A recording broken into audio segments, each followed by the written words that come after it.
Hey guys, super simple way on how you're going to connect your PS4 to your Dell monitor. It's super simple. So if you have a new computer monitor, then getting to play video content from gaming console should be extremely simple. Both the PS4 and most modern displays feature HDMI ports. Simply plug an HDMI cable to your Sony console and plug the other in your monitor. Video should be able to begin streaming. So what you're going to need to do this, so you're going to look at for, I will show you right here. It's going to look like this. I will show you on your Dell monitor.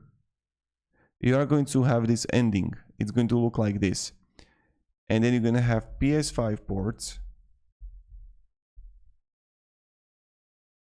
And on PS5, you're going to have it also HDMI output. It's going to look like this. Do you see that?